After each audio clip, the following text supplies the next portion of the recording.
సర్వోన్నతుడు ఘనమైన తండ్రికి మొదటిగా స్తోత్రాలు స్తుతులు తెలియపరుస్తూ ఈరోజు బైబిల్ క్లాస్కి కూడి వచ్చిన నా సహోదరులైన మీ అందరికీ అనేక ప్రాంతాల్లో ఉండి లైవ్ ద్వారా కూడా దేవుని వాక్యాన్ని వింటూ బలపడుతూ మమ్మల్ని ప్రోత్సహిస్తున్న ప్రతి ఒక్కరికి యేసుక్రీస్తు పరిశుద్ధ నామములో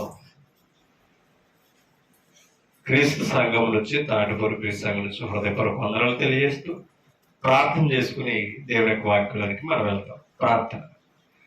సకల ఆశీర్వాదాలకు కారణభూతుడు అయిన తండ్రి మీ స్తోత్రం. ఈ రాత్రి మరొకసారి మీ సన్నిధిని కూడి మేమందరం మిమ్మల్ని స్తుతించే భాగ్యాన్ని మాకు ఇచ్చారు. మమ్మల్ని అందరినీ జ్ఞాపకం చేసుకుంటాం. ఇంకా రావాల్సిన వారు ఉన్నారు, నడిపించండి. మీ వాక్యమును మేము నేర్చుకుని విను బుద్ధిని, వినే చెవులను, గ్రహించే హృదయాలు మా అందరికీ భద్రపరచండి.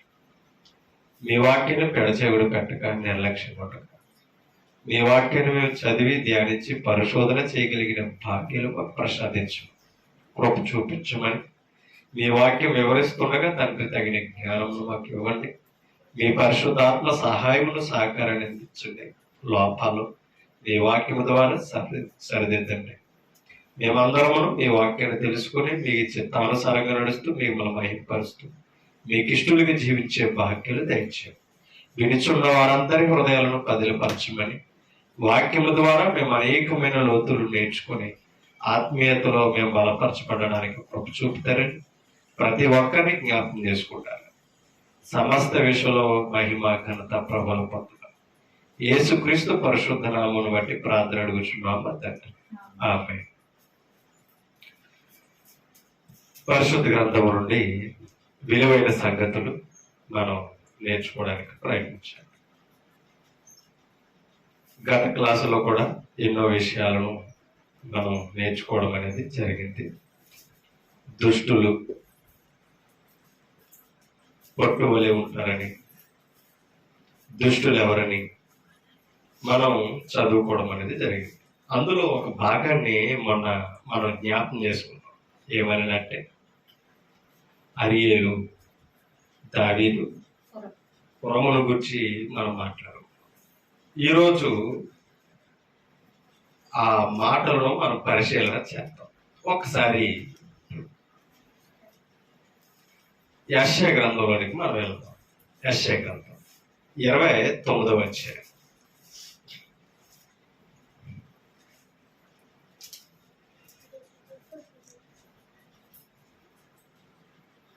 యెషయా 29వ అధ్యాయం మొదటి వచనాన్ని మరొకసారి మనం చదువుతాం. అరియేలుకు శ్రమ, దావీదు దండు దిగిన అరియేలులకు శ్రమ, సంవత్సరము వెంబడి సంవత్సరములు గడవనీయుడి పండుగలు క్రమముగా జరుగునీయుడని ఇక్కడ యెషయా గారి ద్వారా ఆ అరియేలుకు ప్రకటన చేయడం అనేది జరుగుతుంది. అరియేలు అనగా దావీదు పురమని హెబ్రీ భాషలో వ్రాయబడింది. దావీదు పురము అరియేలు అంటే. ఈ దావీదు పురాన్ని దావీదు జయించడానికి గురించి కూడా మీకు చెప్పడం జరిగింది. శత్రువులు జయించి ఈ పురాన్ని ఆక్రమించుకున్నాడు. ఈ స్థలాన్ని ఆక్రమించుకున్నాడు గనక ఈ పురమునకు దావీదు పురం అని ఆయన పెట్టుకున్నాడు పేరు. అది దేవుని సింహం అనే శబ్దానికి అర్థాన్ని ఇస్తుందని కూడా మనం నేర్చుకోవడం అనేది జరిగింది. అంటే దావీదు పురం అనగా యెరూషలేము కూడా సాదృశ్యంగా ఉంటాయి ఈ అరియేలు అంటే. ఎందుకంటే యెరూషలేములోనే ఆ పురాన్ని దావీదు ఏర్పరచుకోవడం అనేది జరిగింది. ఒక మాట మనం చూద్దాం. సమూయేలు 2వ గ్రంథం, సమూయేలు 2వ గ్రంథంలోకి మనం వెళ్తాం. 5వ అధ్యాయం.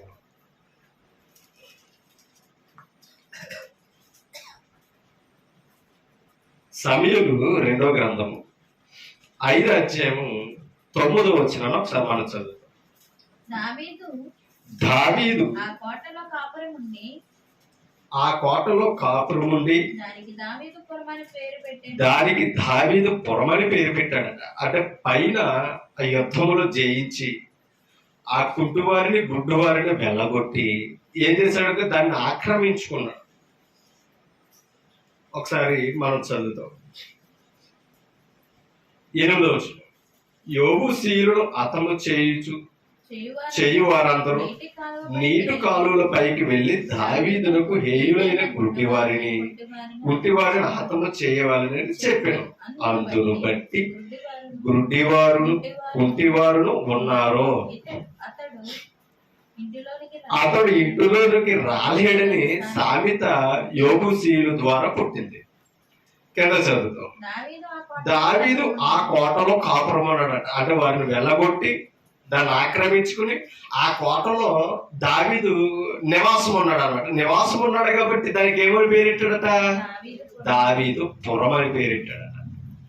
దావీదు పురం అని పేరు పెట్టి ఎవరో దావీదు అక్కడ నివాసం. దావీదు కాపురం ఉన్న చోటుకి దావీదు పురమని దావీదు పేరు పెట్టుకోవడం జరిగింది. అంటే నివాసంగా తన నగరంలో దాన్ని ఏర్పరచుకోవడం అనేది జరిగింది. దావీదు ఒక మాట రాజుల గ్రంథంలోనికి మనం వెళ్తాం. మొదటి రాజుల గ్రంథం ఆ మాటలు మనం ఒకసారి చదువుతాం. మొదటి రాజుల గ్రంథము 9వ అధ్యాయం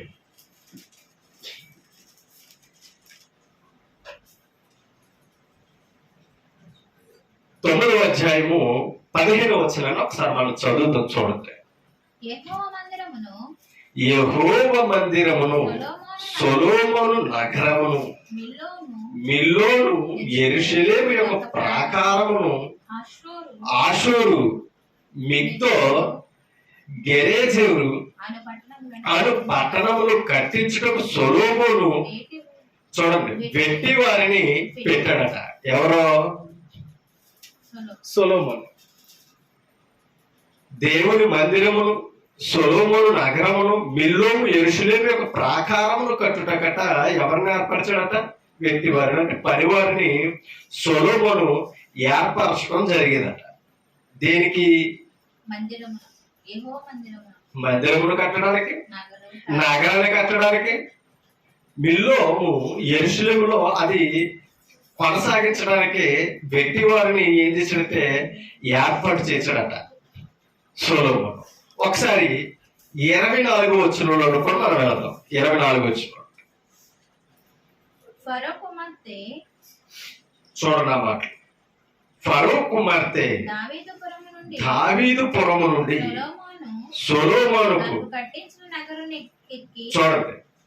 ఫరో కుమార్తె దావీదు పురము నుండి చూడండి దావీదును సొలొమోను తనకు కట్టించిన నగరానికి ఎక్కి రాగా అతడు మిల్లోము కట్టించెను.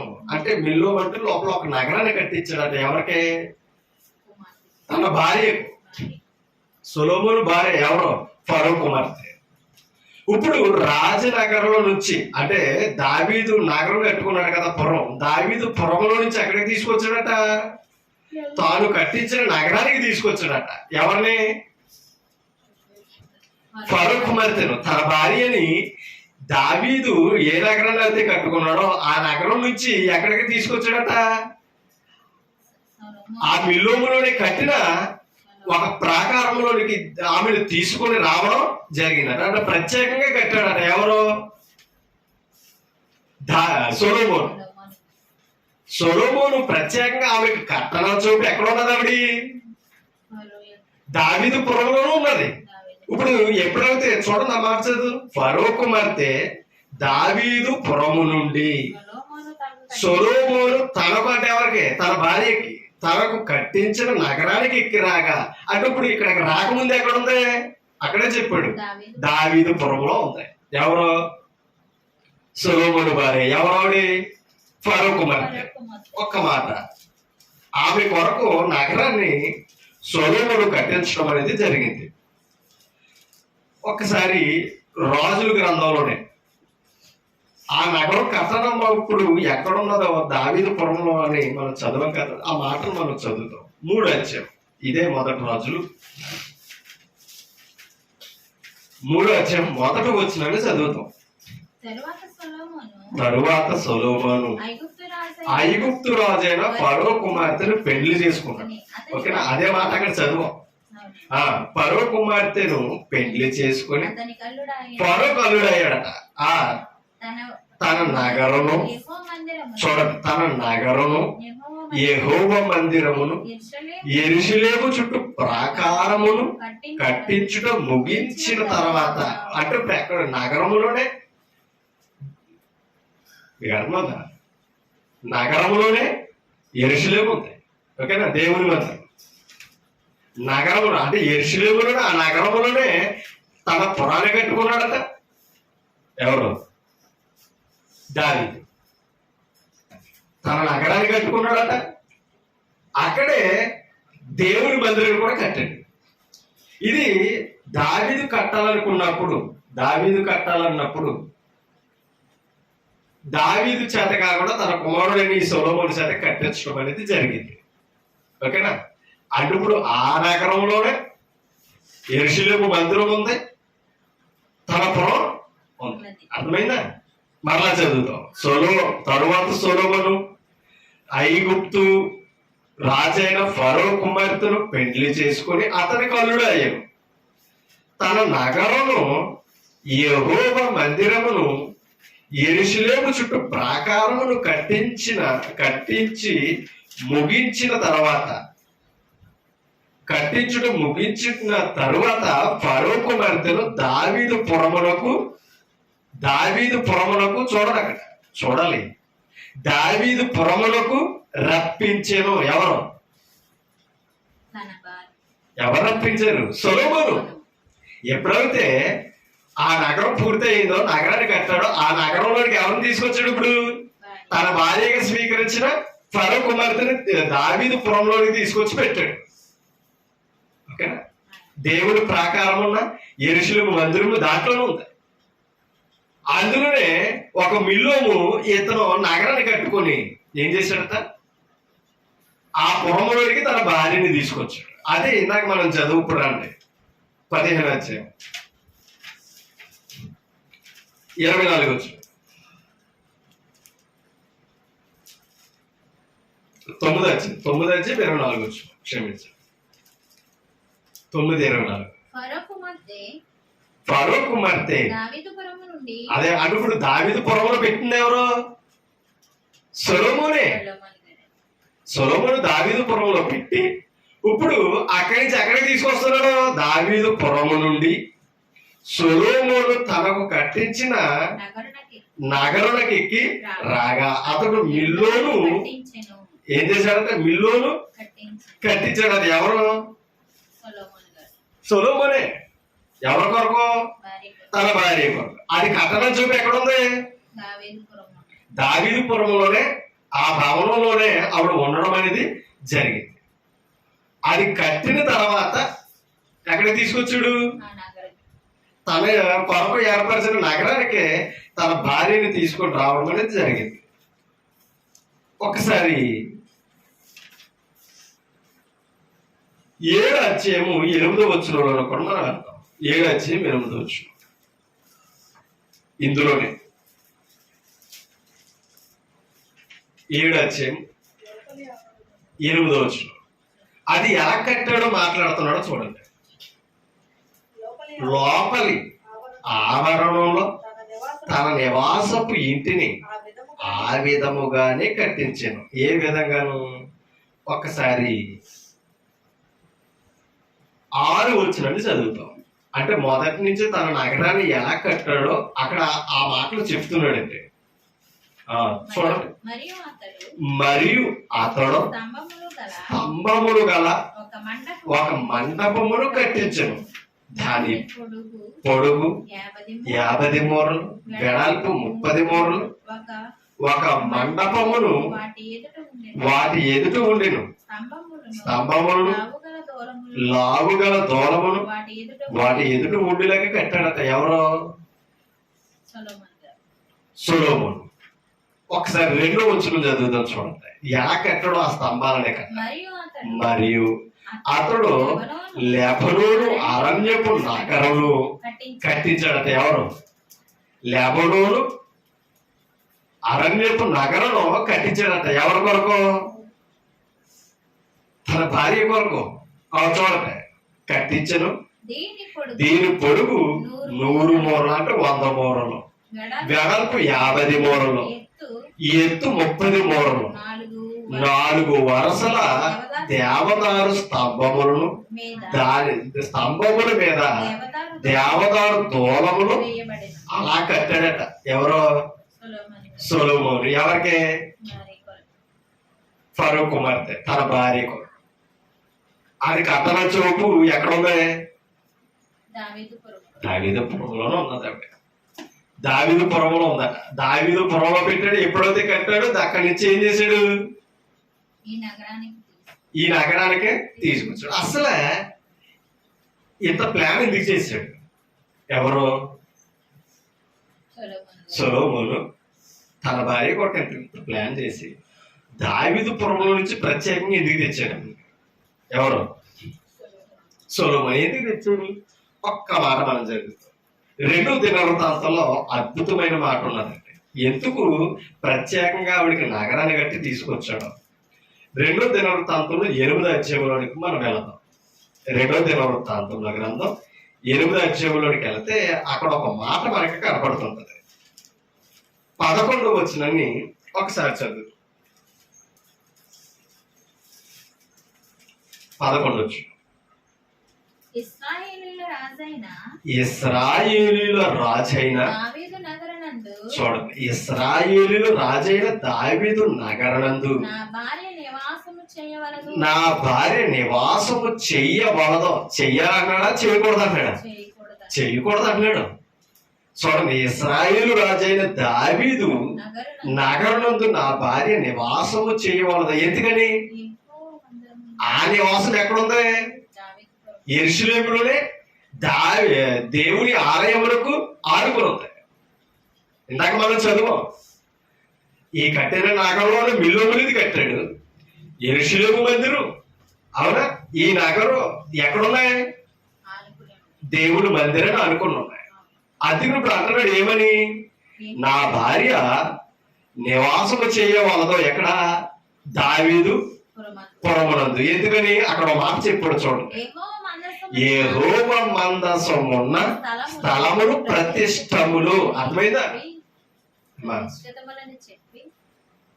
దేవుని మందసం ఉన్న స్థలం ఎలాంటి వాట? ప్రతిష్టములు. మరి ఈవిడెవరో? అన్యురాలు. ఫరో కుమార్తె అంటే ఎవరో? అన్యురాలు. అవునా? ఇప్పుడు ఈవిడ వలన అక్కడ ఉండడానికి అభ్యంతరం. అందుకనే దేవుని ప్రతిష్టము చేయబడిన స్థలంలో నుంచి పక్కకు పెట్టాలనుకున్నాడు ఇవన్నీ. అదే చూడండి, యెహోవా మందసం ఉన్న స్థలములు ప్రతిష్టములు అని చెప్పి సొలొమోను ఫరో కుమార్తెను చూడండి దావీదు పట్టణము నుండి తాను ఆమె కొరకు కట్టించిన నగరములకు రప్పించాడు.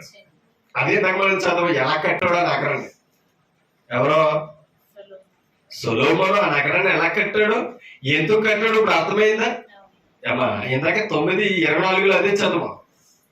9:24 ఏమన్నాడు?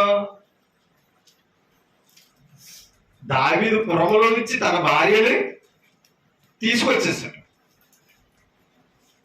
చూడండి, ఫరో కుమార్తె దావీదు పురము నుండి సొలొమోను తనకు కట్టించిన నగరానికి ఎక్కిరాగా అతడు మిల్లోను కట్టించాడు.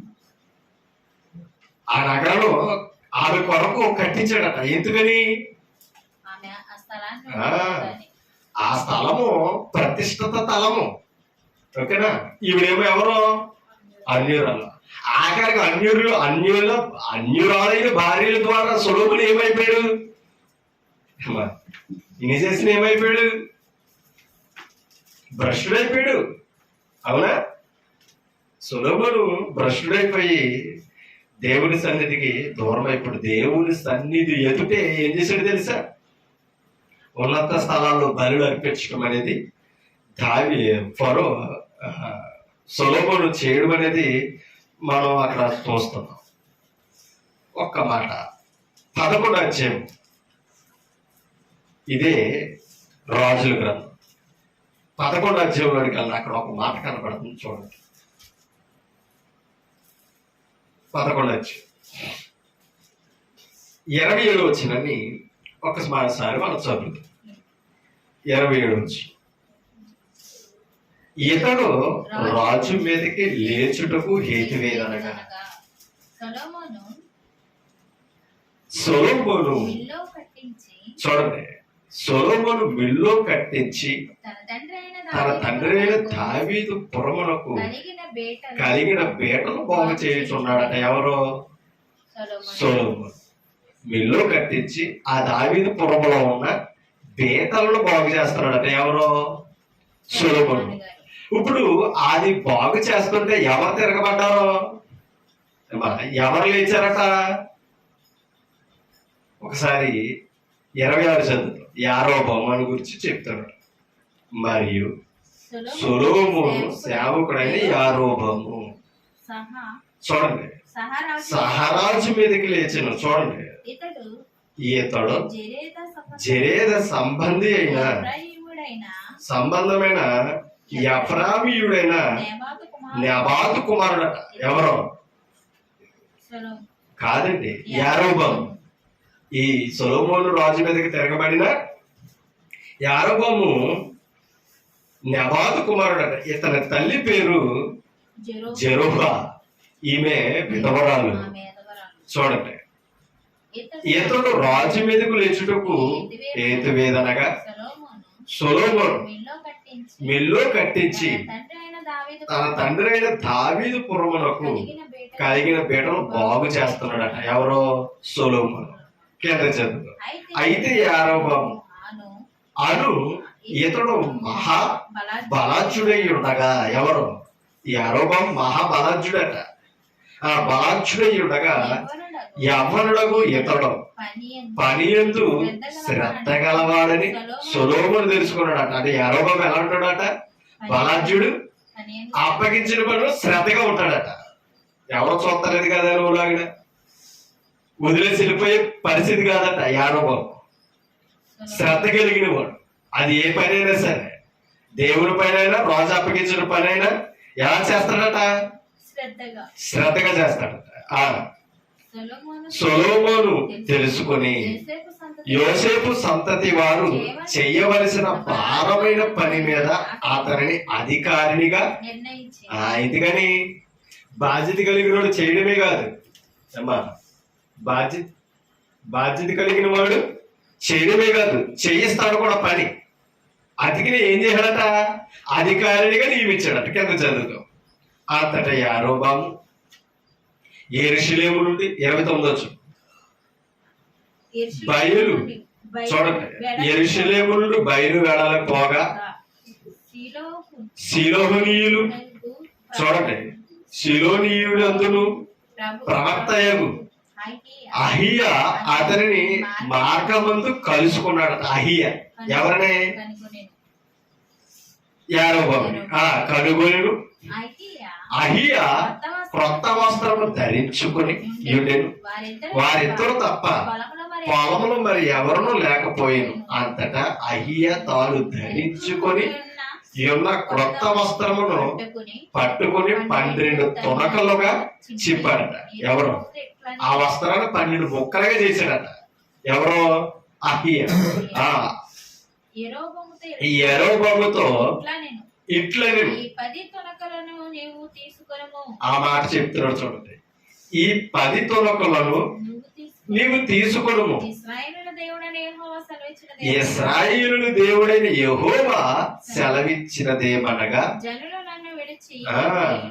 ఎందుకు ఆ 12 ముక్కలు చేశాడంటే 2 గోత్రాలు 10 గోత్రాల్లో వేరవుతున్నాయి. దానికి సూచనగా దాన్ని చెప్పి ఈ 10 తునకలు నువ్వు తీసుకో, 2 తునకలు నా దగ్గర ఉంచుకుంటానని చెప్పాడట. ఇప్పుడు దానికి అర్థమేంటి ఇక్కడ చెప్తున్నాడు. చూడండి, ఇశ్రాయేలుల దేవుడైన యెహోవా సెలవిచ్చినదేమనగా జనులు నన్ను విడిచి, ఎవరిని విడిచి? ఎవరిని? యెహోవాని విడిచిపెట్టి అస్తోరోతు అను సీదోనీయుల దేవతకును, చూడండి, కెమోషు అను మోయాబీయుల దేవతకును, మిల్కోము అను అమ్మోనీయుల దేవతలకు మ్రొక్కి, ఎవరో ఇశ్రాయేలీయులు మ్రొక్కి సొలొమోను తండ్రి అయిన దావీదు చేసినట్లు నా దృష్టికి, చూడండి, సొలొమోను తండ్రి అయిన దావీదు చేసినట్లు నా దృష్టికి యోగ్యమైన దాన్ని చెయ్యకయు, నా కట్టడలను నా విధులను అనుసరింపకయు, నేను ఏర్పరిచిన మార్గములలో నడువకయు నున్నారు గనుక సొలొమోను చేతుల్లో నుండి రాజ్యమును కొట్టివేసి, అర్థమైందా? అంటే ఇప్పుడు ఆ గోత్రాలను ఎందుకు తీసేస్తాడు, రాజ్యాన్ని ఎందుకు తీసేస్తారంటాడు? నగరాలను కడతాడు తప్పుకొని దేవుడు స్థలం ఎలా ఉన్నదనేది, దేవుడు ప్రజలు ఎలా ఉన్నారని ఆలోచిస్తలేదంటే ఎవరో సొలొమోను. అర్థమైందా? ఉన్నత స్థలాల మీదకి వెళ్ళి బలు అర్పిస్తున్నారు ఎవరు? ఇశ్రాయేలు గోత్రపు వారు. అందుకనే అహియా ఆ సూచనగా 2 గోత్రాలు 10 గోత్రాలు వేరైపోయేదాన్ని వివరించి మాట్లాడుతున్నాడు అనమాట. కింద చదువుతాం 34 రాజ్యము వాడి చేతుల నుండి బొత్తిగా తీసివేయక నేను కోరుకున్న నా సేవకుడైన దావీదు నా ఆజ్ఞలను అనుసరించి నా కట్టడలను ఆచరించిన గనుక దావీదును జ్ఞాపకము చేసుకొని అతని దినములని అతనిని అధికారినిగా ఉండనిత్తును. అయితే అతని కుమారుని చేతిలో రాజ్యమును తీసివేసి అందులో నీకు 10 గోత్రములను ఇచ్చాను, నా నామమును అక్కడ ఉండుటకు నేను కోరుకున్న పట్టణమైన యెరూషలేములో నా ఎదుట ఒక దీపము, చూడండి, ఒక దీపము నా సేవకుడైన దావీదునకు ఎల్లప్పుడూ ఉన్నట్లు అతని కుమారునికి ఒక గోత్రం ఇస్తానని మాట్లాడు. తీసేయడానికి కారణం ఏంటంటే వీరేం చేస్తున్నారట ఏమా, వీరేం చేస్తున్నారు? ఉన్నత స్థలాల్లో దేవుని విడిచిపెట్టి దావీదులా కాకుండా వీరు తమకొచ్చినట్టుగా మొక్కుబడి చేసి విగ్రహారాధన చేస్తున్నారు. అందుకనే గోత్రాలు వేరు చేస్తారనేసి అహియా ఆ కొత్త వస్త్రమును చెప్పి తొలకలు చేసి దానికి సూచనగా అక్కడ మాట్లాడడం జరిగింది. అందుకని ఏం చేశాడట? యారోబాబు తిరగబడ్డాడు, దావీదు మీద సొలొమోను మీదకే లేచాడు. ఒక్క మాట మనం చదువుతాం చూడండి. దినవృత్తాంతములు 2వ గ్రంథం 32వ అధ్యాయంలోనికి మనం వెళ్తాం. అక్కడ ఒక మాట కనపడతాం చూడండి.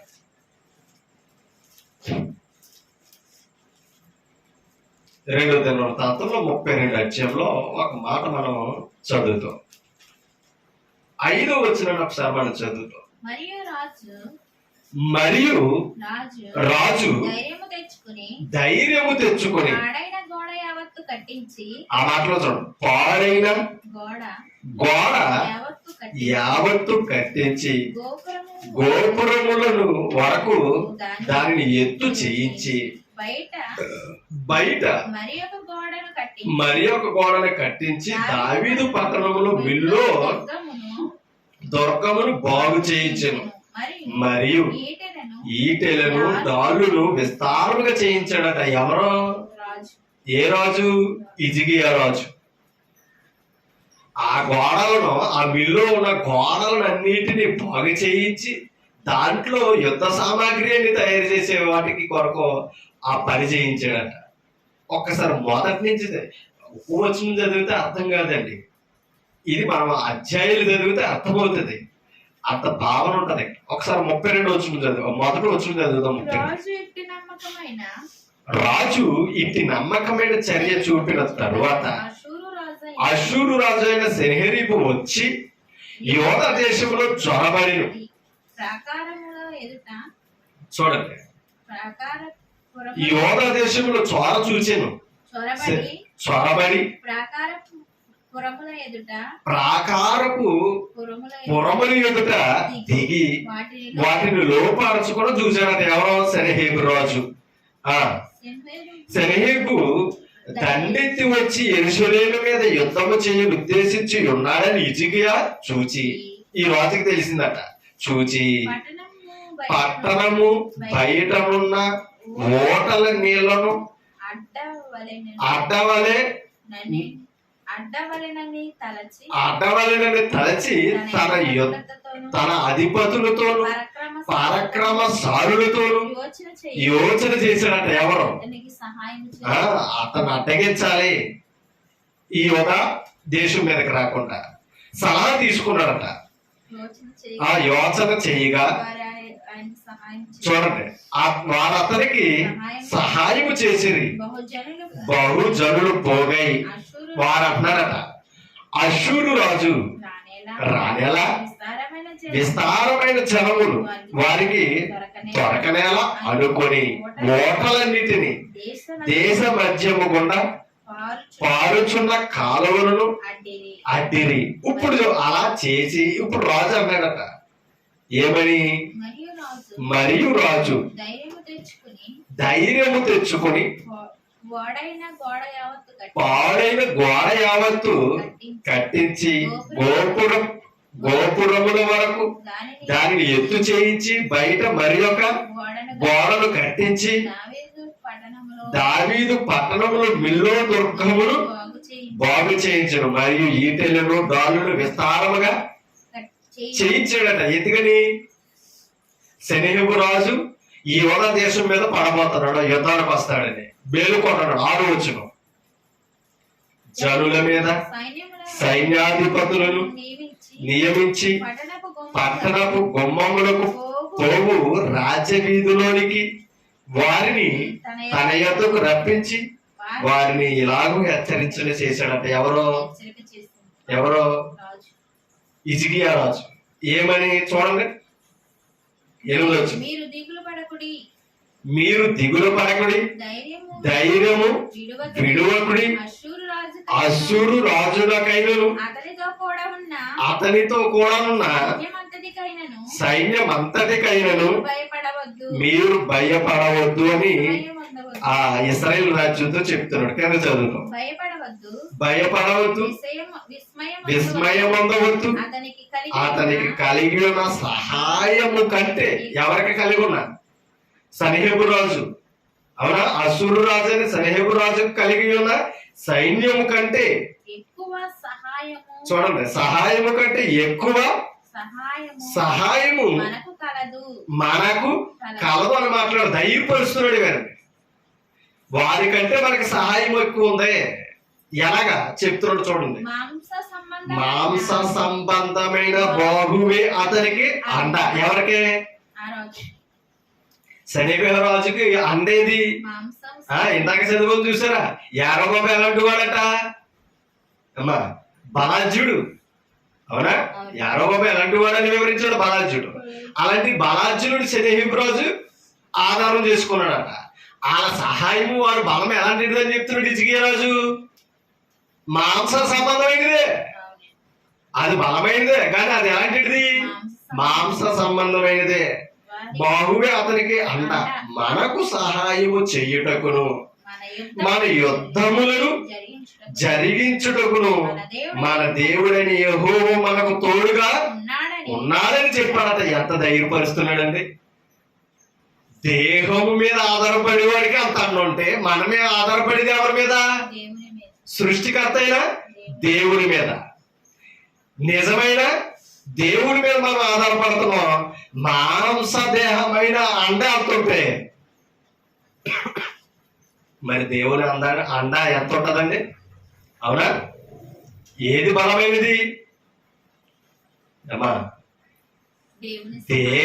దేవుని బలము అండ, లేకపోతే మనుషు బలమండ? అందుకనే యుద్ధమందు విజయము ఈటెను కత్తియు తేవో అని చెప్పాడు దావీదు. వారి గుర్రాలు రథాలు వారిని రక్షించమని చెప్పాడు దావీదు. వాటి మీద ఆధారపడిన వారు ఎవరంటే మనుషులు. ఏమా? భౌతిక రాజులు రాజ్యాలు ఆధారపడ్డారు. అలాగా ఒక్క మాట మనం అర్థం చేసుకోండి. మరి ఇశ్రాయేలు రాజ్యం ఎవరిదే? ఇశ్రాయేల్ రాజ్యం ఎవరు? దేవుని రాజ్యం. మరి ఇశ్రాయేల్ రాజు ఎవరు అవ్వాలి? దేవుడు నియమించిన రాజు. మరి ఎవరి మీద ఆధారపడాలి? హిజ్కియా అది చెప్తున్నాడు. దేహ సంబంధమైన అంటకి మీరు జరగకండి రా బాబు, దానికంటే మహాదొరకు మహా సహాయము మనకి ఉందే. అర్థమవుతున్నా? ఎవరైనా మహాదేవుడు. చదువుతాం కిందకి. 8వ మాంస సంబంధమైన బాహువే అతనికి అండ. ఎవరికి? సెనెహెబు రాజు, అసురు రాజుకి. మనకు సహాయము చేయుటకును మన యుద్ధములను జరిగించుటకు మన దేవుడిని యెహోవా మనకు తోడుగా ఉన్నాడని చెప్పగా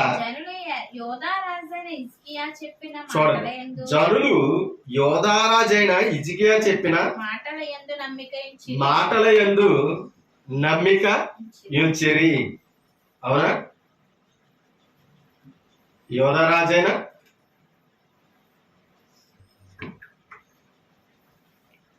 హిజ్కియా చెప్పిన మాటల యందు జనులు ఏం చేశారట?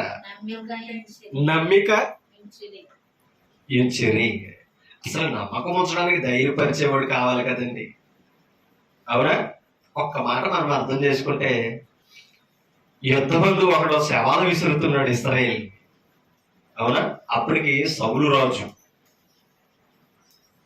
ఆ శవాలు విసిరితే ఎవరు? గొలియాతు. అవునా? అగాగీయుడైన గొలియాతు ఇశ్రాయేలు శవాలు విసురుతున్నాడు. మీలో అమ్మా ఎవరన్నా గొప్పవారు ఉంటే రండే, జయించండి. అవునా? మీ దేవుడు మీ రాజ్యం ఎంత అని శవాలు విసురుతూ ఎన్నో మాటలు మాట్లాడాడు. ఎవరు? ఫిలిష్తీయుడైనా గొలియాతు. మనం అర్థం చేసుకోవాలి. గాని సౌలు రాజయ్యుండి అతను ఇందాక అన్నాడు చూసారా, అసలు ఆయన సహాయము అండ ఏదన్నా ఇప్పుడు మాంసయుక్తమైన దేహములే. ఇప్పుడు ఆ మాంసయుక్తమైన దేహముతో ఉన్న ఆ గొలియాతుకి ఇశ్రాయేలు జడవలేదా? ఏమా సౌలు జడవలేదా? జడిసడి కాబట్టి యుద్ధంలో ముందుకి రాలేదు. వచ్చారా? ఆఖరికి ఇశ్రాయేలు వెనక్కి వస్తుంటే రాజైన ఏం చేయాలి చెప్పండి? రాజైన ఏం చేయాలి? ధైర్యపరిచి జనులను బలపరచాలి. కానీ తాడు బలహీనుడైపోయాడు, జనులు బలహీనులైపోయారు, యుద్ధం బలహీనమైపోయారు. యుద్ధ నేర్పడలు లేని, అవునా, ఆ సైన్యములు లేని ఒకడు చేయగలిగాడు యుద్ధం. ఎవరు? గొలియాతు మీద యుద్ధానికి వెళ్ళింది ఎవరు? దావీదు. దావీదు ఒక్కడ అలా వెళ్ళాడు సైన్యం ఆగిపోతే వెనక్కే. అసలు దేవుని సహాయం ఎటువంటి అర్థమైందానికి హిజ్కియాలాగా అర్థమైందా? ఇక్కడ అందుకే అన్నాడు మాంస సంబంధమైన బాహువే అతనికి అండ. సౌలుతో దావీదు ఏమన్నాడు? నాకు అండ ఎవరని చెప్పాడు? మీరు కాదు. ఎవరన్నాడు అండ? దేవుడు నాకు అండ. యుద్ధము యెహోవాదే, జరిగించేవాడు ఆయన, ఇశ్రాయేలును రక్షించేవాడు ఆయన అని చెప్పాడు. కారణం ఏంటి తెలుసా? దేవుడు అండ ఎంత గొప్పదో దావీదు గుర్తించగలిగాడు కాబట్టి ఒక్కడైనా వెళ్ళగలిగాడు. అవునా? దావీదు తన బలం మీద ఆధారపడాలా. ఎవరి బలం మీద ఆధారపడ్డాడో? దేవుని బలం మీద. దేవుని అండ సహాయం ఎంతో ఎరిగినవాడు. అవునా? అరణ్యములు దేవుని అండ లేకపోతే సింహముని ఎలుగుబంటిని చీల్చుదుడా? ఎవరో? దావీదు. చీల్చగలదుడా? అక్కడ నేను వాటిని జయించానని చెప్తారా? యెహోవా నాకు తోడుకున్నాడు కాబట్టి, యెహోవా నాకు అప్పగించాడు కాబట్టి వాటిని ఏం చేయగలిగాను? చేర్చగలిగాను. వాటి ముందు ఈ ఫిలిష్తీయుడైన గొలియాతు ఎంతటి వాడని సౌలుతో చెప్పాడు. ఇశ్రాయేలుకి రక్షణ తేవడానికి ఆ రోజు దావీదు కారకుడయ్యాడు. అవునా? అలాగే ఇక్కడ ఇశ్రాయేలు జడుతుంటే అశ్షూరు రాజైన సెనెహెబు రాజుకి జరుగుతుంటే ఎవరు ధైర్యపరుస్తున్నారు ఇక్కడ? ఏమా ఎవరు ధైర్యపరుస్తున్నారు? హిజ్కియా రాజు ధైర్యపరుస్తున్నాడు. ఒకసారి నెహెమ్యాలోనికి వెళ్తాం. నెహెమ్యా గ్రంథం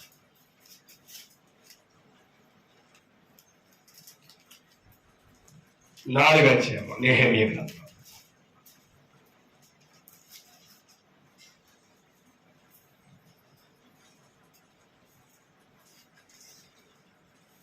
తీసారు. 4వ అధ్యాయం 7వ వచనం ఒకసారి చదువుతాం.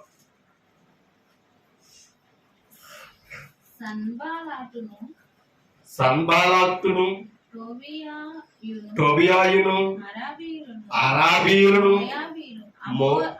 అమ్మోనీయులను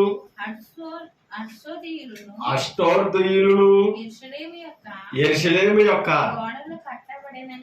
గోడలు కట్టబడిననియు బేటలనియు కప్పబడిననియు ఎవరు? ఆ రాజులందరూ పైన చెప్పినా ఆ రాజులందరూ విన్నారట. వినినప్పుడు మిగిలో కోపపడి యెరూషలేము మీదకి యుద్ధములకు వచ్చారట. వాళ్ళు పాడు చేశారు, మరలా బాగు చేస్తున్నారని తెలిస్తే మళ్ళా కోపంతో వస్తారంట. ఇది నెహెమ్యా చెప్తున్నాడు. పని ఆటంకపరచవలనని వారందరూ కట్టకట్టి మమ్మును కలవరపరచగా మేము మా దేవునికి ప్రార్థన చేసి భయపడలా. హిజ్కియా ఎలాగైతే దేవుని గురించి జ్ఞాపకం చేసి బలపరిచాడు, ఇప్పుడు అంతమంది రోజులు మళ్ళా ఈ నగరాన్ని కడుతుంటే బేటలన్నీ బాగు చేస్తుంటే మళ్ళా శత్రువులు వస్తుంటే కలవరపడలేదట. ఏం చేశారట? మేము మా దేవునికి ప్రార్థన చేసి వారు భయము చేత రాత్రి భాగంలో కావలించితిమి. మిగతా వాళ్ళకి భయపడలేదు కానీ జాగ్రత్త పడ్డారు. ఎలాగా? వీళ్ళ కాపలా కాసి వీరు పని చేశారు. శత్రువు చేతి నుంచి తప్పించి దైవాన్ని కూడా ఏం చేస్తున్నారు? అక్కడ చెప్పాడు ఏం చేస్తున్నారు? ప్రార్థన చేస్తున్నారు. అది దైవ సహాయానికే ఆధారపడాలండి. ఏమా అదే చెప్తున్నాడు నెహెమ్యా. ఒకసారి కీర్తనల గ్రంథంలో కూడా వెళ్తాం. 60వ అధ్యాయం కీర్తన గ్రంథం 60వ అధ్యాయం 2వ వచనం చదువుదాం. నీవు దేశమును కప్పెంప చేసి ఉన్నావో. దేవుడు దావీదు అంటున్నాడు దేవుడితో, నీవు దేశమును కప్పెంప చేసి ఉన్నావో, దానిని బద్దల చేసి ఉన్నావో. అంటే పట్టణాలు పాడవడానికి కూడా కారణం ఏంటి తెలుసా? దేవుడు వదిలేశాడు కాబట్టి శత్రువుకి. లేదా శత్రువు వల్ల అవుతుందా?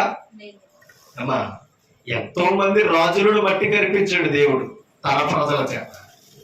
అవునా? ఆనాడు దావీదులు కూడా గొలియాతును అప్పగించకపోతే ఇశ్రాయేలు ఏమవుతురు? అవునా? ఆ ఇశ్రాయేలు ప్రాకారాల్లో పట్టణాల్లో దేవుని పట్టణం బదలైపోవడానికి పాడైపోవడానికి కారణం ఏంటి తెలుసా? ఇందాక హిజ్కియా చెప్పాడు, యారోబాము చెప్పాడు. సొలొమోను దావీదు పురమును ఏం చేస్తున్నాడు తెలుసా? బేటలను బాగు చేస్తుంటే యారోబాము తిరగబడ్డాడు రాజు మీదకి. అప్పుడు అహియా ఒక మాట అన్నాడు. ఏమని? ఇశ్రాయేలులందరూ ఉన్నత స్థలాల్లో అస్తరోతు దేవతలను, అవునా, యోబిసి దేవతలను ఆరాధించడానికి వెళ్ళిపోతున్నారు. అందుకనే సొలొమోను చేతుల నుంచి రాజ్యాన్ని తీసివేయ పోతున్నాడని చెప్పాడా లేదా? ఇందాక రాజుల గ్రంథంలో మనం చదువు. ఇక్కడ అదే చెప్తున్నాడు. అలా బదలైపోవడానికి, పట్టణాలు పాడైపోవడానికి కారణం ఏంటి తెలుసా? దేవుడు వదిలేస్తే. అదే అన్నాడు ఇక్కడ. నీవు చూడండి 2వ వచనం, నీవు కోపపడితివి మమ్మును మరలా. 2వ వచనం, నీవు దేశమును కంపింపజేసి ఉన్నావు, దానిని బద్దలు చేసి ఉన్నావు, అది వణుకుచున్నది, అది పడిపోయిన చోట్లు బాగు చేయము. ఇశ్రాయేలులు భయపడుతున్నారో ఆ పట్టణాలన్నీ బాగు చేయమని చెప్తున్నాడు. దావీదు దేవుడికి మొరపెడతాడు. ఎందుకంటే అమ్మా, వారు నివసించడానికి ఆ పట్టణపు ప్రాకారాలే భద్రత. ఆ ప్రాకారాలు లేకపోతే సైన్యం పట్టణంలో జొరబడి ఏం చేస్తారు? వీరిని చంపేస్తారు. అందుకనే రాజ్యాలను ఎలా కాపాడుకునేవారు తెలుసా? రాజ్యపు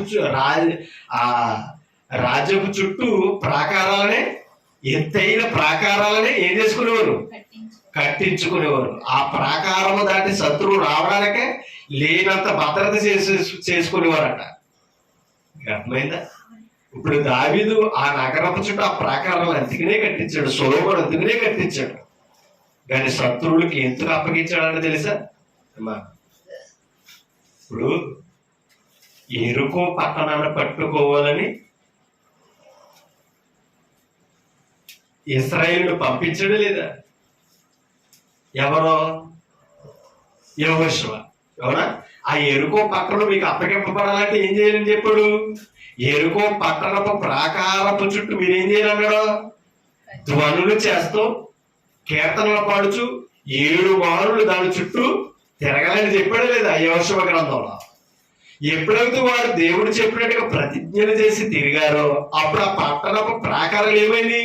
కూలిపోయి. అప్పుడు యెహోషువ ఆ పట్టణాలను స్వాధీనపరచుకోవడం జరిగింది. ఎరుకోను బంధించగలిగాడు. కారణం ఏంటంటే ఒక రాజ్యపు చుట్టూ ప్రాకారమే బలమైనది అమ్మా. కానీ ఆ ప్రాకారానికంటే బలమైన వాడు ఎవరంటే ఇశ్రాయేలుకి యెహోవా. అందుకనే యెహోవా మహాదుర్గము. అవునా అమ్మా? దావీదు కీర్తనలో ఇన్ని చదవండి మీరు. యెహోవా నా దుర్గము, నా కోట అన్నాడా లేదా? అటువంటి కోటలో భద్రత, నా ఎత్తైన ప్రాకారం ఆయన అని ఎలా మాట్లాడగలిగాడు దావీదు? అంటే తన రాజ్యాన్ని, ప్రజలను ఆయన ఒక కోటగా, ప్రాకారముగా, ఆ ప్రాకారం అలా ఎలాంటిది అన్నాడు? దుర్గము, మహా దుర్గం. అంత బలముగా వారిని, తన ప్రజలను కాపాడేవాడు దేవుడు. ఎప్పుడు? ఆయన ఆజ్ఞలను అనుసరించి కట్టడల ప్రకారంగా బ్రతికినప్పుడు. ఎప్పుడైతే దేవుడిని విడిచిపెట్టి విగ్రహాల వైపు కానీ అన్యజనుల ఆచారాల వైపు కానీ ఎప్పుడైతే తిరిగారో అప్పుడు ఇశ్రాయేలు దేవుడు వారికి బలహీనత కలిగించేవాడు, శత్రువులకు బలం ఇచ్చేవాడు. ఇక్కడ అదే చెప్తున్నాడు. ఒకసారి మొదటి నుంచి చదువుతాం, మనకు అర్థమవుతుంది. 60వ అధ్యాయం మొదటి వచ్చి, దేవా మమ్ము విడనాడి ఉన్నావు, మమ్ము చెదరగొట్టి ఉన్నావు. అంటే ఇప్పుడు శత్రువు ఎలా జరపడ్డాడో తెలుసండి? దేవుడు వదిలితే. దావీదు అది చెప్తున్నాడు, మమ్మల్ని విడనాడి ఉన్నావు, మమ్మల్ని చెదరగొట్టి ఉన్నావు, నీవు కోపపడితివి, మమ్ము మరలా బాగు చేయము. మీకు అందరూ కోపడ్డా కాబట్టి మా పట్టణాలు పాడైంది. పట్టణాలు పాడైపోతే భద్రత లేదు వీళ్ళకి. అవునా? అందుకనే వాటిని కాపాడుకునేవారు. ఇందాక నుంచి పట్టణాన్ని ఆ బేటలో కట్టడం, చేయడం అని ఎందుకు మాట్లాడుతున్నాడు అనుకుంటున్నారు? శత్రువు వారి మీదకి రాకుండా భద్రత. దానికంటే వారికి శత్రువుడికి వీరికి కనిపించడమే భద్రత. ఎవరు? దేవుడు. ఆయన కంచె. ఆయన తప్పుకుంటే తప్పకుండా శత్రువు వీరి మీదకి రావడానికి, దాడి చేయడానికి లేదు. అంత భద్రతగా ఉన్న దేవుని కోల్పోయారండి. అది కూడా చెప్తున్నాడు ఏమని? నీవు కోపపడితివి, మమ్మను మరలా బాగు చేయము. నీవు దేశమును కంపింపజేసి ఉన్నావు, దాన్ని బద్దలు చేసి ఉన్నావని దావీదు దేవునికి మనవ చేయడం మనం చూస్తాం. ఒకసారి యెషయా గ్రంథంలో కూడా, యెషయా గ్రంథము 22వ అధ్యాయంలో ఒక మాట కనబడుతుంది చూడండి. యెషయా గారి ద్వారా తెలియపరుస్తున్నాడు ఈ మాటలు. 22వ అధ్యాయం 9వ వచనం చదువుతాం. దావీదు పట్టణపు ప్రాకారం చూడండి. దావీదు పట్టణపు ప్రాకారము చాలా మట్టుకు పడిపోయినదని తెలుసుకొని దిగువనున్న కోనేటి నీళ్లను మీరు సమకూర్చుడి. ఎందుకని? మళ్ళా పట్టణాలకు కట్టాలి కాబట్టి. దావీదు పట్టణపు ప్రాకారాలు ఏమైపోయినాయి? చాలా మట్టుకు పడిపోయి. అందుకనే ఇందాక 60వ అధ్యాయంలో కీర్తనలో మాట్లాడతారు, దేవా నువ్వు మమ్మల్ని ఎందుకు విననాడు, అవునా, నువ్వెందుకు మా మీద ఎంత కోపము ఉంచుకున్నావని అక్కడ దావీదు మనవ చేయడం జరిగింది. దేవుడు విడిచిపెట్టాడు కాబట్టి, దేవుని కోపం మీద తన ప్రజల మీద ఉన్నది కాబట్టి పట్టణపు ప్రాకారాలని పాడవుతాయి. ఇంకొక మాట మనం చదువు 26 అధ్యాయం ఇందులోని యెషయా గ్రంథం 26 అధ్యాయము ఒకసారి 11 వచ్చినది చదువుతాం. 26:11 యెహోవా ఆ మాటలో చూడండి, యెహోవా నీ హస్తం మెత్తబడి ఉన్నది గాని జనులు, అది మీకేనా అర్థమవుతుందా? అసలు వారు చుట్టూ ఉన్నది ఎవరి హస్తం? దేవుని హస్తము కాపుదల ఉందట. దాన్ని ఎవరు చూడలేదు? జనులు, తన ప్రజలు దాన్ని చూస్తారు. ఒక్క మాట మనం అర్థం చేసుకున్నాం. ఇవాళ మనకి ఎంత కోపదల ఎక్కడది అనుకుంటున్నారు? మీకేనా అర్థమైందా? ఎంత కోపదల మనకి ఎక్కడది అనుకుంటున్నారు? ఎంత కోపదల ఎక్కడది అనుకుంటున్నారు? దేవుని హస్తాలు మనకు తోడుగా ఉన్నాయి కాబట్టి, అవునా? ఒకసారి ఆలోచించు. దేవుని హస్తాలు తోడుగా ఉంటాయి, లేకపోతే మరణం నుంచి కానీ రోగం నుంచి కానీ మనం ఏం చేయలేదు తెలుసా? కాపాడబడలేదు. అది మనం అర్థం చేసుకో. ఏదైనా సరే మనము మన కుటుంబాలు మన పట్టణాలు క్షేమంగా ఉండాలంటే ఎవరి హస్తం ఉండాలి? ఆయన హస్తం ఎప్పుడో ఉంది, కానీ దాన్ని ఎవరు గుర్తించాలి? ఇంకో విషయం చెప్పరా, ఇవాళ సంఘం అపవాది చేతిలోకి వెళ్ళకుండా ఎవరి హస్తం ఉన్నది అనుకున్నారు? దేవుని హస్తం. క్రీస్తు హస్తాలే ఉన్నాయి. ఏమా, ఎందుకంటే పేతురు చెప్తున్నాడు, అపవాది ఎలా తిరుగుతున్నాడు అని చెప్పాడు, గర్జించు సింహం వలె ఎవరిని రింగుదని తిరుగుతున్నాడట. ఎవరో పేతురు ఆ మాటలు మాట్లాడు. అపవాది ఎలా తిరుగుతుంది, పేతురు ఎందుకు మాట్లాడాడు తెలుసా మాట? పేతురుని అపవాది పట్టుకున్నాడు కాబట్టి యేసు ఎవరో తెలియదు ఎన్నిసార్లు చెప్పాడు. అవునా? అపవాదికి చెక్కబడ్డామంటే మనం ఏమవుతుంది తెలుసా? యేసుక్రీస్తును కూడా వదిలేసే పరిస్థితులు ఉంటాయి. యేసు ఎవరో నాకు తెలియదని బొమ్మారు ఏం చేశాడు? పేతురు బొంకి అబద్ధమాడు. అది ప్రవచనము. అలాగా జరగాలి, అవునా? అది అలాగా జరగాలి, మనం అర్థం చేసుకో. మరి దానికి ముందు నేను శత్రువుల చేతికి అప్పగింపబడతాను, చనిపోతాను, సిలువ పడతానని చెప్పినప్పుడు ఇదే పేతురు ఏమని చెప్పాడు? నీతో కూడా మరణం వరకు నేను వస్తాను. అవునా? మరణం నీకు దూరం అవ్వాలి, నువ్వు మరణిస్తే నీతో కూడా మరణంలోనికి వస్తానన్నప్పుడు చెప్పాడు ఆ మాట. అవునా? ఏమని? ముమ్మారు నువ్వు చెప్తావు నన్ను ఎరగ. ఆలోచించాలి.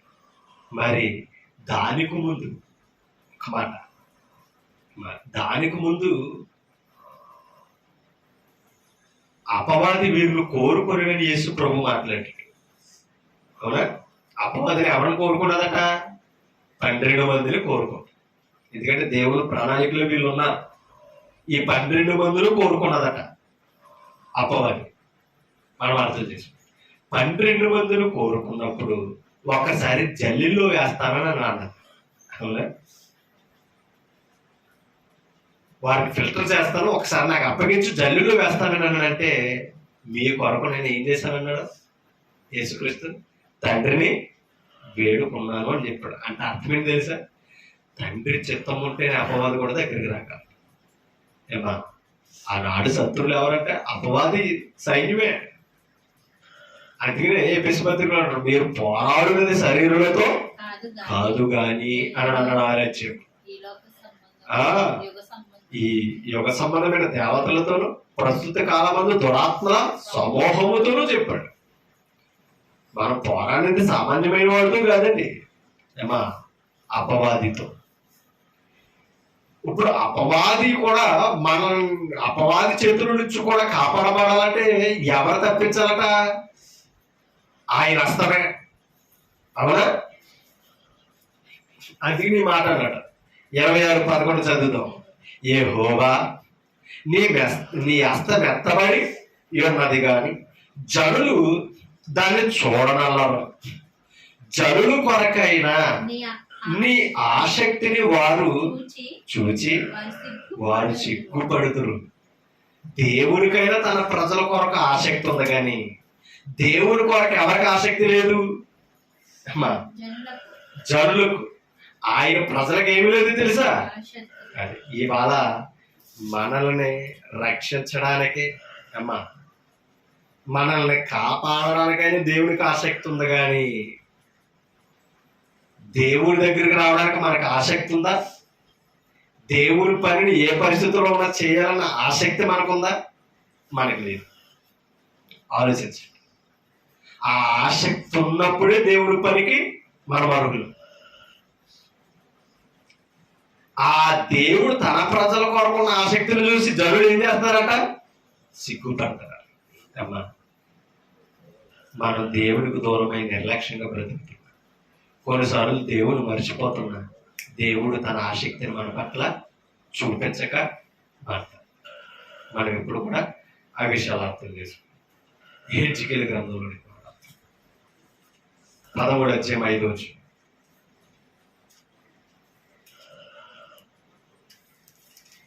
యెహెజ్కేలు గ్రంథం 13:5 చదవండి. ఆ మాటలు చెప్తున్నాడు అక్కడ. యెహెజ్కేలు గ్రంథం 13:5. యెహోవా చూడండి, యెహోవా దినమున ఇశ్రాయేలు యుద్ధమందు స్థిరముగా నిలుచున్నట్లు. అమ్మా యెహోవా దినం వచ్చినప్పుడట యుద్ధమందు ఇశ్రాయేలు ఎలా ఉండాలట? స్థిరంగా ఉండాలి. ఏమా 13:5 యెహెజ్కేలు గ్రంథం 13:5. యెహోవా దినమున ఇశ్రాయేలు యుద్ధమందు స్థిరముగా నిలిచినట్లు మీరు గోడలలోనున్న పీటల దగ్గర నిలువరు, ప్రాకారమును తిట్టపరచరు. అంటే ఇప్పుడు ప్రాకారాన్ని ఎత్తుకు కడుతున్నారు, బీటలు ఎత్తుకు పుడుతున్నారు. అర్థమైంది ఇప్పుడు? ఏమా యెహోవా దినం వచ్చినప్పుడు ఆ పట్టణమును దేవుడు కాపాడాలనుకున్నప్పుడు ఇశ్రాయేలు కూడా ఏం చేయాలట? తన ప్రజలు కూడా ఏం చేయాలట? తన పట్టణాలను బాగుగా కాపాడుకోవాలి, తన ప్రాకారాలను కాపాడుకోవాలి. మనం అర్థం చేసుకోవాలి. దేవుడు హస్తం ఎంత తోడుగా ఉన్నదో ఇశ్రాయేలు మేలుకొనుండి తన ప్రాకారాలను కూడా ఏం చేసుకోవాలి తెలుసా? కాపాడుకోవాలి. మనం అర్థం చేసుకోవాలి. అలాగే ఏమా వినండి, అలాగే మనకు సమస్య వచ్చినప్పుడు దేవుని సహాయం ఎప్పుడు ఉండదు, కానీ మనం దేవుని మీద ఆధారపడడం, స్థిరముగా విశ్వాసముందు నిలుచుండడం కూడా మన పనిది. మనం నిర్లక్ష్యం ఉండి దేవుని మర్చిపోయి దేవుడే చూసుకోవడం అనేది సరైనది. యుద్ధము యెహోవాదే అన్నాడు దావీదు. అవునా? నాదన్నాడా దేవుడు అన్నాడా? యుద్ధము యెహోవాదే అన్నప్పుడు ఇంకా ఆయన ఎందుకు వెళ్ళడం? మానేచ్చు కదా, చేసేది ఆయనే. కానీ దావీదు ప్రయాసపడాలి. అందుకనే ఇక్కడ మాట చెప్తున్నాడు, యుద్ధమందు మీరు స్థిరంగా ఉండాలి, పట్టణపు ప్రాకారాలని ఏం చేసుకోవాలట? దిట్టముగా కట్టుకోవాలి. అప్పుడే దేవుడి కాపుదల వారి కొరకు ఉండే అవకాశం ఉన్నదని అక్కడ చెప్పడం అనేది ఇందాక నుంచి మనం చదువుకుంటూ వస్తాం. అంటే తన ప్రజల కొరకు ఆయన ఆసక్తి సామాన్యమైనది కాదు. వారిని కాపాడాలని, తన నామఘనత కొరకు వారిని ఉంచాలని దైవానికి ఉన్నది. కానీ వీరే దేవుని ఏం చేస్తున్నారు? చాలాసార్లు విడిచిపెట్టి దేవతల వైపు, ఉన్నత స్థలాల్లో బ్రొక్కడం, బలులు అర్పించడం చేయడం వలన దేవుడు కోపగించేసి ఏం చేయడని చెప్పాడు దావీదు? నీవు మమ్మల్ని విడనాడితివి, మరలా మమ్మల్ని బాగు చేయండి చెప్పాడు. మరలా మమ్మల్ని కాపాలని దావీదు మొరపెట్టడం, ఈ ప్రవక్తలందరూ కూడా అవి వివరించడం అనేది మనకి జరుగుతుంది. ఒక్కసారి ఈ మాట చదువుకుని మనం జరిగింది ఆమోషు గ్రంథంలో కూడా వెళ్తాం. ఆమోషు గ్రంథంలో, ఆమోషు గ్రంథము 9వ అధ్యాయంలో ఇక్కడ ఈ ప్రవక్త ద్వారా కూడా ఒక మాట తెలియపరుస్తున్నాడు. 9వ అధ్యాయం ఆమోషు గ్రంథం 9వ అధ్యాయం 11వ వచనాన్ని చదువుతాం. ఈ ప్రవక్త ద్వారా దేవుడు సెలవిస్తున్నమాట. పడిపోయిన ఆమోషు గ్రంథము 9వ అధ్యాయం 11వ వచనం. పడిపోయిన దావీదు గుడారమును ఆ దినమున నేను లేవనెత్తి దాని గోడను బాగు చేసి దాని పోయిన చోట్లను బాగు చేసి ఎదోము శేషమును నా నామము ధరించిన అన్యజనులందరికీ నా జనులు స్వతంత్రించుకున్నట్లు. ఏమర్థమైందా? అంటే ఇప్పుడు బాగు చేసేది ఎవరో, కాపాడేది ఎవరో? దావీదు. అది దావీదు పురమును పట్టణాలు పాడైపోయినప్పుడు దాన్ని కట్టుకునే భాగ్యం మరలా దేవుడిస్తేనే జరిగింది. అంటే ఇది దేవుడు చెప్తున్నాడట. పడిపోయిన దావీదు గుడారమును ఆ దినమున నేను లేవనెత్తి దాని గోడను బాగు చేసి దాని పోయిన చోట్లను బాగు చేసి. ఎవరు? ఇందాక నుంచి అదే చెప్తున్నాడు, బాగు చేయండి, పట్టణాలను కాపాడుకోండి. ఇందాక హెచ్చుకెళ్ళలో కూడా మనం అదే చదవలేదా ఏమా? ఆ పట్టణాపుడు మీరేం చేయాలన్నాడు? ఆ నగరనే బాగు చేయాలి. ఈ యుద్ధమందు మీరు ఎలా ఉండాలన్నాడు? స్థిరముగా ఉండాలి అని అక్కడ వారితో చెప్పడం అనేది జరుగుతుంది. కారణం ఏంటంటే వీరు ఆ యుద్ధాలను జయించాలి, నిలబడాలని అంటే దేవుని సహాయం ఉండాలి. ఒకసారి 10వ వచనం కూడా చదువుతాం. ఈ 9వ అధ్యాయంలోనే 10వ వచనం కూడా. ఆ కీడు మనలను తరిమి పట్టదు, మన యొద్దకు రాదు అని నా జనులు అనుకును పాపాత్ములందరూ ఖడ్గము చేత చత్తు. అంటే ఇప్పుడు ఇంతకే ఆ పట్టణాలు అప్పగించడానికి శత్రువులు కూడా వదిలేయడానికి కారణం ఏంటి తెలుసండి అమ్మా? ఆ శత్రువుల ద్వారా ఎవరిని తుడిచేస్తున్నాడని తెలిసే దేవుడు? పాపాత్ములను. మీరు నాకు చెప్పాడు చూడండి, మళ్ళా చదువులో చదవచ్చు. ఆ కీడు మనలను తరిమి పట్టదు, మన యొద్దకు రాదు అని. అంటే ఆయన జనులు అనుకున్నారట, ఆ కీడు రాదు, మనల్ని ఏం చేయదని వీళ్ళు అనుకున్నారట. కానీ తప్పించే వాళ్ళ మీద ఏం చేయలేదు, ఆధారపడలేదు, ఆశ్రయించలేదు. అవునా? పాపాత్ములను అందరూ ఖడ్గము చేత శత్రులు. అంటే ఆ పాపాత్ములను శత్రువుల చేత ఎన్నోసార్లు తుడిచాడు. కిందకు మార్చదు. ఇప్పుడు పడిపోయిన దావీదు గుడారమును ఆ దినమున నేను లేవనెత్తి దాని గోడను బాగు చేతులని చెప్తాడు. ఇప్పుడు పాపాత్ములను ఆయన తుడిచిపెట్టడం కొరకు ఆయన ఏం చేస్తున్నాడట? కీడు రప్పిస్తున్నాడట. ఆ కీడు ఎవరు కాదండి, శత్రువులే. ఏమా? శత్రువులను, కరువు అని కీడులు ఎన్నో తన ప్రజల మీదకి ఎందుకు రప్పించాడంటే దేవుడు విడిచిపెట్టి పాపాత్ములైన వారందరినీ తుడిచివేయడానికి. ఎందుకు మీరు పాపాత్ములయ్యారు? 9వ వచనం. నేను ఆజ్ఞయ్యగా చూడండి, ఒకడు ధాన్యము జల్లెడతో జల్లించినట్లు ఇశ్రాయేలీయులను అన్యజనులందరిలో జల్లిత్తును. చూడండి, జల్లిత్తును. కానీ ఒక చిన్న గింజైన నేలను. మీకు అర్థమైంది? ఇప్పుడు ఆ పాపాత్ములైన వారందరిని ఇప్పుడు జల్లిలో ఎత్తున్నాడు. తన వారెవరో, తన వారు కాని వారెవరు.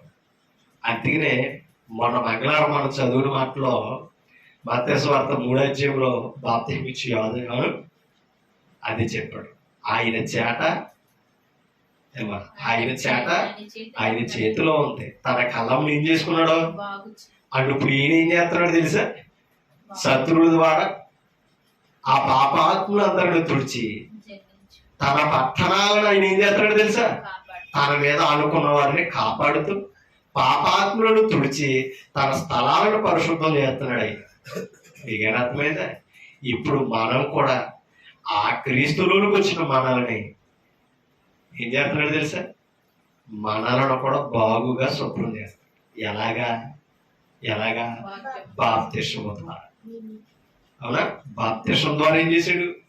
మనల్ని కడిగి ఇప్పుడు వాక్యముతో ఆ పాపాత్ములు ఎలాగైతే ఉన్నారో మనం కూడా పాపాత్ములు అవ్వకూడదని, పాపాలకు లోను అవ్వకూడదని వాక్యముతో రోజు మనల్ని ఏం చేస్తాడో తెలుసా? ఉదక స్నానం చేస్తారు. అర్థమైందా? అపవాదికి లోను అవ్వకుండా ఇప్పుడు మనల్ని ఎలా ఉండాలనుకున్నాడు తెలుసా? గింజలా ఉంచాలనుకున్నాడు. అమ్మా అది జల్లుడు ఎందుకు వేసాడు తెలుసా? ఒక గింజైనా పడదట. ఇది జల్లులో ధాన్యం వేసినట్టుగా ఆయన ధాన్యం వేసి ఆయన ఎలా జరుగుతున్నాడో అలా ఫిల్టర్ చేస్తే పొట్టంతా ఎగిరింది. మొన్న మంగళవారం చెప్పుకున్న పాఠం అది. అలా గింజలన్నీ ఉంచి పొట్టంతా ఏం చేశాడంట? చెరిగి వేరు చేసి ఏం చేశాడంట? అగ్నిలో పోసాడు. గింజలను ఎక్కడేసాడు? పొట్టులో పోసాడు. అవునా? అర్థం చేసుకో. ఇవాళ ధాన్యం ఎవరంటే సంఘంలో ఉన్నవారే. అమ్మా అర్థమవుతుందా? లోకంలో వాక్యం ఫిల్టర్ చేస్తే వచ్చిన వారే సంఘంలో ఉన్నవారు. సంఘంలో ఉన్న వారికి కూడా తీర్పులో ఒక ఫిల్టర్ అవుతాయి. అవునా? కుడివైపు ఎడమవైపు. కాబట్టి సంఘంలో ఉన్న మనం వాక్యానుసారంగా జీవించి మనల్ని మనం కాపాడుకోవాల్సిన భద్రత మనందరి మీద బాధ్యత ఉంది. మనం లోకంలో ఉన్నావా? దుష్టుడికి చేరువవుతుంది. సంఘంలో ఉన్నావా? ప్రభు సంబంధులుగా మనం ఏమవుతుంది తెలుసా? గింజల్లాగానే ఉంటాం తప్ప కానీ ఏమవ్వం, మనం పొళ్ళులాగా అవ్వం, తొక్కలం అవ్వం. అర్థమవుతుందా? కాబట్టి ఇవాళ విలువైన వారిగా మనం ఉండాలి అంటే కంపల్సరీ ఇశ్రాయేలులు దేవుని నదులు ఉన్నత స్థలాలకు వైపు తిరిగినట్లుగా మనం క్రీస్తు స్వరక్తం ఇచ్చి సంపాదించిన సంఘాన్ని వదిలేసి మనుషుల బోధలతో తెప్పకూడదు. మనుషుల అభిప్రాయాల మీద మనం ఆధారపడకూడదు. వాక్యానుసారమైన బోధ ఏదో, అబద్ధ బోధ ఏదో, వాక్యానుసారమైన సంఘం ఏదో, విశ్వాసం ఏదో మనం వాక్యముతో గుర్తించుకోవాల్సిన అవసరం లేదు. ఏదైనా ఒకటైనా కొనసాగమా మనల్ని మీద జల్లులు వేసి ఫిల్టర్ చేసి వేరు చేసే పరిస్థితులు వచ్చే అవకాశం కూడా ఉంది. సంఘంలో ఉండి కూడా మన వాక్యానుసారంగా నూరంతలుగా ఫలిస్తేనే ప్రతిఫలం ఉంది. కాబట్టి మనం వాక్యానుసారంగా బ్రతుకుతాం, దేవునికి ఇష్టలుగా జీవితం. ఇశ్రాయేలులకు భద్రతగా తన కోటలను నగరాలని ఎలా కాపాడుకోవాలో ఇశ్రాయేలు రాజ్యానికి చెప్పాడు. ఇప్పుడు మనల్ని మనం భద్రం చేసుకోవాలంటే లోకం కాదు, మనకి భద్రత ఏది? మన ఆశ్రయదుర్గం ఏది? సంఘం. సంఘంలో ఉంటేనే మనకి భద్రత, లోకంలో ఉంటే కాదని నన్ను నేను హెచ్చరించుకుంటాను, మిమ్మల్ని హెచ్చరిస్తాను. ఓపికైన మీ అందరికీ క్రీస్తు మన హృదయపూర్వకంగా థ్యాంక్ యూ.